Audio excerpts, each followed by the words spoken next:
টুয়েলভে যেসব ছাত্রছাত্রীদের দর্শন বা ফিলোসফি আছে তাদের জন্য আমি আরেকটি ভিডিও নিয়ে আজকে উপস্থিত হয়েছি।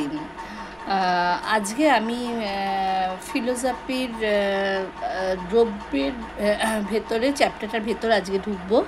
তোমরা যারা আগে ভিডিওটাকে আমার ফলো করেছিলে তারা হয়তো নিশ্চয়ই দেখেছো যে আমি দ্রব্য সম্পর্কে একটা ছোট্ট কনসেপ্ট দিয়েছি। আজকে আমি দ্রব্যের বিষয়বস্তুর মধ্যে ঢুকব। দ্রব্য সম্পর্কে আমি বলেছিলাম শুধু আগের দিন, দ্রব্য হচ্ছে জ্ঞাতগুণের অজ্ঞাত আধার। কিন্তু দ্রব্য সংক্রান্ত বিভিন্ন দার্শনিকরা বিভিন্ন কথা বলেছেন। দৃষ্টিবাদী বুদ্ধিবাদী দুটো দার্শনিক সম্প্রদায় আছে। বুদ্ধিবাদী কারা কারা? Descartes, Spinoza, Leibniz. আর দৃষ্টিবাদী হচ্ছেন লক, বার্কলে, হিউম। ডেকার্ট কি বলেছেন? ডেকার্ট দ্রব্যের লক্ষণ দিতে গিয়ে বলেছেন দ্রব্য হলো এমন এক সত্তাবান পদার্থ যার অস্তিত্ব অন্য কোনো কিছুর ওপর নির্ভর করে না। ডেকার্ট দ্রব্যকে দু শ্রেণীতে ভাগ করেছেন, একটা হচ্ছে নিরপেক্ষ দ্রব্য, একটা হচ্ছে সাপেক্ষ দ্রব্য। নিরপেক্ষ দ্রব্য বলতে উনি ঈশ্বরকে বুঝিয়েছেন, আর সাপেক্ষ দ্রব্য বলতে উনি আত্মা এবং জড়কে বুঝিয়েছেন। আর স্পিনোজাও ডেকার্ট প্রদত্ত দ্রব্যের লক্ষণ প্রকাশ করে বলেছেন দ্রব্য হলো ঈশ্বরই হলেন একমাত্র দ্রব্য, অর্থাৎ যা স্বনির্ভর তাই দ্রব্য। এটা ডেকার্টও বলেছেন, স্পিনোজাও বলেছেন। ফলে স্পিনোজা বলেছেন যে ঈশ্বর দ্রব্যের অনন্ত গুণের মধ্যে কেবলমাত্র দুটো গুণ চেতনা ও বিস্তৃতি আমাদের কাছে জ্ঞাত। জীবাত্মা ও জড়বস্তু ঈশ্বরের এই দুটি গুণের শান্ত ও সমান্তরাল প্রকাশ।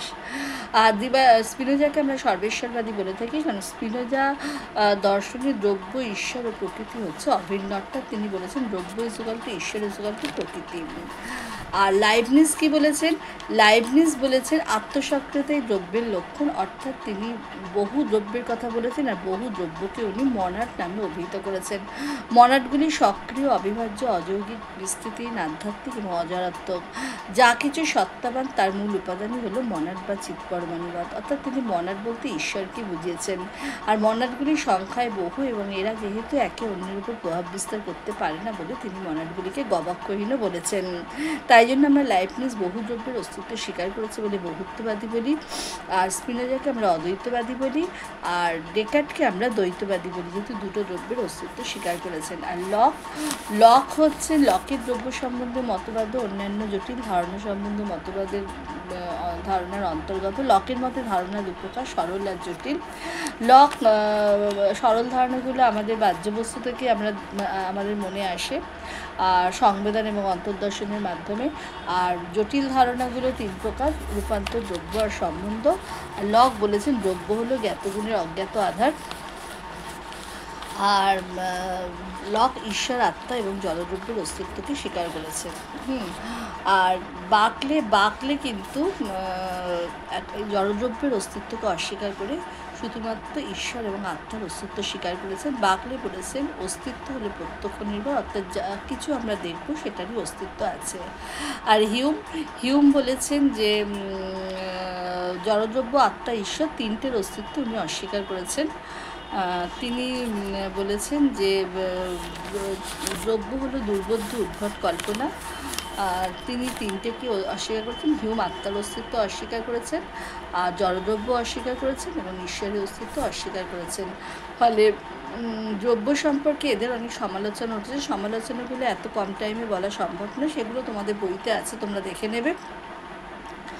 আর এইগুলো থেকে যে যতটা অবজেক্টিভ হয় সেই অবজেক্টিভগুলো আমি কিন্তু পরবর্তী ভিডিওতে আলোচনা করব।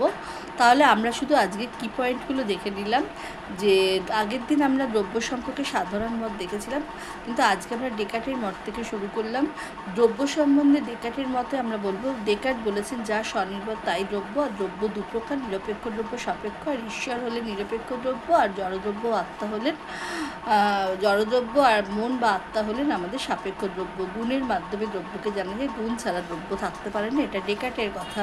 স্পিনোজার কথা হচ্ছে ঈশ্বরই একমাত্র দ্রব্য, মন ও জড়দ্রব্য নয়। মন ও জড় হচ্ছে ঈশ্বর দ্রব্যের অনন্ত গুণের মধ্যে দুটো গুণ। আর স্পিনোজাকে আমরা সর্বেশ্বরবাদী বলে থাকি। লাইবনিজও বলেছেন আত্মসক্রিয় দ্রব্য লোকে দ্রব্য এক নয় বহু। বার্কলের মতে জড়দ্রব্য বলে কিছু নেই। বার্কলে ঈশ্বর আত্মার অস্তিত্ব স্বীকার করেছেন। লক কী করেছেন? লক বলেছেন দ্রব্য হলো জ্ঞাতগুণের অজ্ঞাত আধার। লক ঈশ্বর, আত্মা, জল স্কট 3টের অস্তিত্ব স্বীকার করেছেন, হিউম 3টেকে অস্বীকার করেছেন। এইগুলো কিন্তু আমাদের অবজেক্টিভে আসবে। তোমরা জানো নিশ্চয়ই আগস্টের শেষে তোমাদের সেমিস্টার 3-এর MCQ এর ওপর পরীক্ষা যেটা হবে অবজেক্টিভ, সেই পরীক্ষায় কিন্তু অবজেক্টিভ হবে। তোমরা এখন থেকে ভালো করে কিন্তু দ্রব্যতা তোমরা পড়বে এবং পড়ে এর অবজেক্টিভগুলো সলভ করে নেবে। আমি নেক্সট ভিডিওতে এই চ্যাপ্টারে কিছু অবজেক্টিভ নিয়ে আলোচনা করব। ভিডিওটা ভালো লাগলে অবশ্যই তোমরা লাইক, কমেন্ট এবং শেয়ার করতে ভুলবে না, এবং যারা নতুন এই ভিডিওতে তারা অবশ্যই সাবস্ক্রাইব করবে, আর সাবস্ক্রাইব করতে ভুলবে না। আর যারা আমাদের এই ভিডিওতে নিত্য নতুন তথ্য পেতে গেলে প্রতিদিন কিন্তু ভিডিওটাকে ফলো করবে। আমার সব সাবজেক্টেরই একটা ছোট্ট করে কনসেপ্ট আমি দেওয়ার চেষ্টা করছি তোমাদের কাছে, যদি তোমরা উপকৃত হও। ফলে আজকে আমি এইখানেই ভিডিওটা শেষ করলাম, আবার পরবর্তী ভিডিওতে দেখা হবে।